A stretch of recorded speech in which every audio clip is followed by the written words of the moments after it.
Solo qualche ora fa Pierpaolo Vargiu ha aderito al suo progetto, quindi la sua coalizione, chiamiamolo così, si sta allargando dalla destra alla sinistra, cioè tutte le componenti. No, no, no, no, no, guardate, è una cosa totalmente nuova, non sta aderendo da nessuna parte. Noi abbiamo deciso di unire due coalizioni di liste civiche che abbiamo scoperto che avevano lo stesso programma e che soprattutto avevano fatto delle scelte coraggiose che sono improntate soprattutto sulla ricerca del lavoro, sulla costruzione di una Cagliari diversa, e quindi non abbiamo assolutamente fatto nessuno sforzo, perché oggi ci troviamo una coalizione fatta soprattutto da liste civiche che non ricevono assolutamente pressioni da segreterie di Roma e che vogliono vincere e che hanno le condizioni per vincere, per poter veramente costruire una Cagliari diversa, poter veramente dare speranza a tanta gente che è nel tunnel odioso della disoccupazione. Stiamo parlando di persone che provengono dall'esperienza del fare.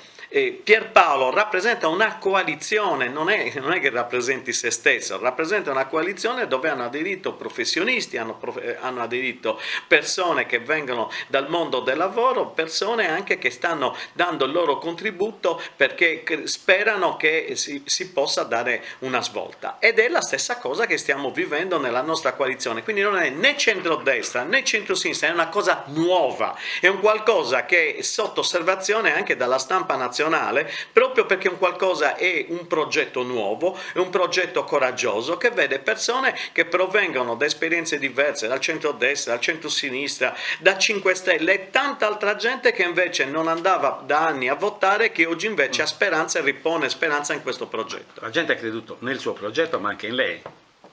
Ha creduto in me, ha creduto in Pierpaolo, perché ripeto, non c'è una convergenza verso un progetto, è un'unione di un progetto, è un qualcosa di nuovo. Certo che crede in noi perché sa benissimo che non siamo il nuovo, ma vogliamo fare qualcosa di nuovo, e se tu vuoi fare qualcosa di nuovo in un momento estremamente difficile hai bisogno dell'esperienza, e l'esperienza noi abbiamo dimostrato in questi anni di averla, ma nessuno ha mai messo in discussione anche la nostra onestà. Ecco perché anche questo ci dà la credibilità per poter portare qualcosa di differente. Pierpaolo Vargiu le ha chiesto qualcosa di particolare per la sua adesione? Qualche punto particolare? No, mi ha chiesto quello che chiedo anch'io alla coalizione e quello che vogliamo costruire insieme. Noi vogliamo creare lavoro, noi vogliamo vincere, non per vincere una competizione, ma per avere gli strumenti per veramente dare una speranza a questa città.